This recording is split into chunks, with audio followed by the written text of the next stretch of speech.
قد افلح المؤمنون الذين هم في صلاتهم خاشعون والذين هم عن اللغو معرضون والذين هم للزكاة فاعلون والذين هم لفروجهم حافظون إلا على أزواجهم أو ما ملكت أيمانهم فإنهم غير ملومين فمن ابتغى وراء ذلك فأولئك هم العادون والذين هم لأماناتهم وعهدهم راعون والذين هم على صلواتهم يحافظون أولئك هم الوارثون الذين يرثون الفردوس هم فيها خالدون۔ یقیناً فلاح پائی ہے ایمان لانے والوں نے جو اپنی نماز میں خشوع کا طریقہ اختیار کرتے ہیں، لغویات سے دور رہتے ہیں، زکوٰۃ کے طریقے پہ عامل ہوتے ہیں، اپنی شرمگاہوں کی حفاظت کرتے ہیں سوائے اپنی بیویوں کے اور ان عورتوں کے جو ان کی ملک یمین میں ہوں کہ ان پر محفوظ نہ رکھنے میں وہ قابل ملامت نہیں ہے، البتہ جو اس کے علاوہ کچھ اور چاہیں وہی زیادتی کرنے والے ہیں، اپنی امانتوں اور اپنے عہد و پیمان کا پاس رکھتے ہیں اور اپنی نمازوں کی محافظت کرتے ہیں، یہی لوگ وہ وارث ہیں جو میراث میں فردوس پائیں گے اور اس میں ہمیشہ رہیں گے۔ سورۃ المؤمنون کی 11 آیات آپ کے سامنے پڑھی گئی ہیں اور ان کا ترجمہ۔ آج ہم اس سورت کی ابتدائی آیات پر بات کریں گے اور ہمارا آج کا موضوع ہوگا نماز میں خشوع کیسے پیدا کیا جائے۔ عموماً لوگ شکایت کرتے ہیں یا پریشان ہوتے ہیں کہ ہم نماز تو پڑھ لیتے ہیں لیکن ہماری نمازوں میں خشوع نہیں آتا، یا نماز پڑھ کر سکون نہیں ملتا، یا نماز پڑھتے ہوئے دلوں میں بہت وسوسے آتے ہیں۔ تو آئیے دیکھتے ہیں کہ ان آیات کی روح سے ہم اپنی نمازوں کو کیسے بہتر بنا سکتے ہیں اور نماز میں خشوع پیدا کرنے کا طریقہ کیا ہو سکتا ہے۔ الذین هم فی صلاتهم خاشعون، وہ لوگ کامیاب ہیں جو اپنی نمازوں میں خشوع رکھتے ہیں، خشوع اختیار کرتے ہیں۔ خشوع کا لفظ خ شین عین سے ہے جس کا معنی ہے سکون۔ ایسی نماز جس میں سکون ہو، دل کے اندر بھی اور ظاہری حرکات میں بھی، یعنی دل میں اللہ کا خوف ہو، اللہ ہی کی محبت ہو، اللہ کی طرف دھیان ہو، اور دل کے اندر یہ احساسات اتنے گہرے ہوں کہ انسان کے ظاہری رویے میں بھی نظر آ رہے ہوں، اس کے اعضاء پر بھی ان کا اثر ہو۔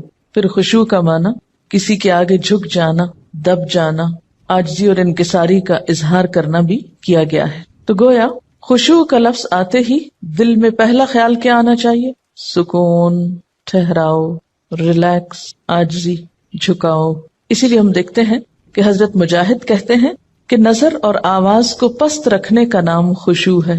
حضرت علی رضی اللہ تعالیٰ عنہ فرماتے ہیں کہ دائیں بائیں التفات یعنی گوشہ چشم سے دیکھنے سے بچنا خشوع ہے، یعنی نماز میں کھڑے ہو کر دائیں بائیں نہیں دیکھنا، ادھر ادھر نہیں دیکھنا، اور آنکھوں کے کناروں سے بھی نہیں دیکھنا۔ جو اس سے بچ جائے گویا وہ خشوع کی حالت میں ہے۔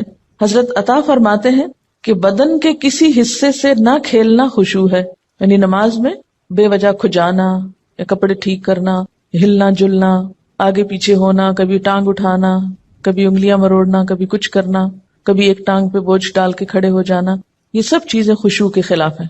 حضرت ابو ذر رضی اللہ تعالی عنہ سے روایت ہے کہ رسول اللہ صلی اللہ علیہ وسلم نے فرمایا، اللہ تعالیٰ نماز کے وقت اپنے بندے کی طرف برابر متوجہ رہتا ہے جب تک وہ دوسری طرف التفات نہ کرے، یعنی بندہ جب رب کی طرف متوجہ رہتا ہے تو رب بھی بندے کی طرف متوجہ رہتا ہے۔ جب وہ دوسری طرف التفات کرتا ہے یعنی گوشہ چشم سے دیکھتا ہے تو اللہ تعالیٰ اس سے رخ پھیر لیتے ہیں، یعنی آپ کا دھیان اگر اللہ کی طرف رہا تو اللہ کی توجہ بھی آپ کی طرف، جو ہی آپ نے ادھر ادھر منہ کیا توجہ کی، اللہ نے بھی اپنا رخ پھیر لیا۔ نبی کریم صلی اللہ علیہ وسلم نے حضرت انس کو حکم دیا کہ اپنی نگاہ اس جگہ رکھو جس جگہ سجدہ کرتے ہو، اور یہ کہ نماز میں دائیں بائیں التفات نہ کرو، یعنی نماز کا خشوع کیا ہے؟ نگاہیں سجدے کی جگہ ہوں۔ اگر آپ اس عمل میں کامیاب ہو جائیں تو یقین مانے آپ کی نماز میں خشوع آ جائے گا۔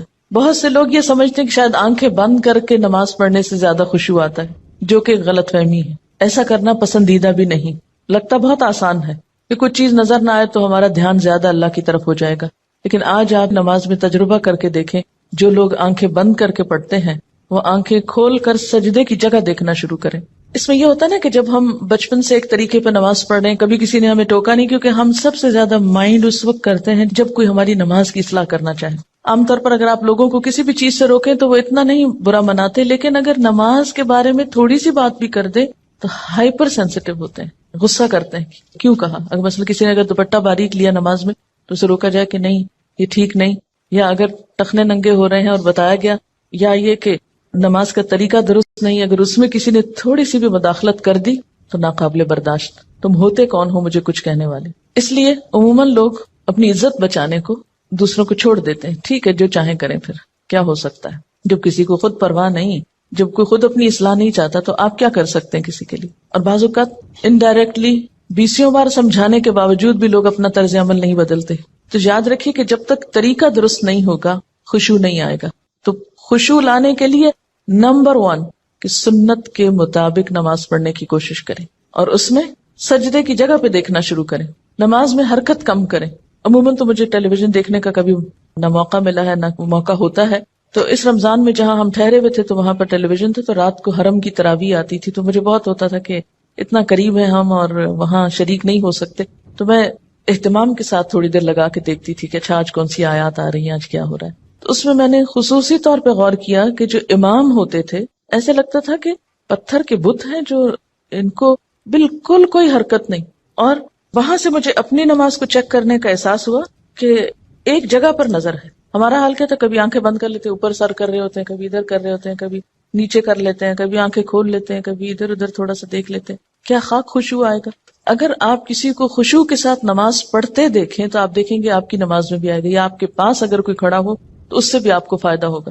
لیکن اگر آپ واقعی چاہتی ہیں، کیونکہ اس تدبیر نے مجھے بہت زیادہ فائدہ دیا ہے، آنکھیں بند نہیں کرنی، آنکھیں کھلی رکھنی ہے، لیکن مسلسل سجدے ہی کی جگہ پہ دیکھنا ہے، ادھر ادھر نہیں دیکھنا، اور کم سے کم حرکت، ہلنا نہیں ہے. یہ 2 کام آپ کر لیں تو اندر بھی ٹھہراؤ آئے گا. اسی لیے خشوع کا معنی سب سے پہلے میں نے آپ کو سکون والا بتایا، سکون. اور جو اس طرح نماز پڑھے اس کی نماز کے بعد بھی اس کو ایک خاص سکون نصیب ہوگا. ہم نماز پڑھ کے بے چین اٹھتے ہیں بعض اوقات، کیا پڑھا، کبھی رونے بھی بیٹھ جاتے ہیں، کوئی فائدہ نہیں. یہ رونے دھونے سے کوئی زیادہ فائدہ نہیں ہے، یہ ایک لیم ایکسکیوز ہوتا ہے. رو کے اپنے آپ کو ہم خوش کر لیتے ہیں کہ ہم رو لیے، بس ندامت کے آنسوں نے سب غلطی دھو دی. ٹھیک ہے اس سے دھل جاتی غلطی، لیکن غلطی کی جب تک اصلاح نہ ہو تو محض رونا فائدہ نہیں دیتا.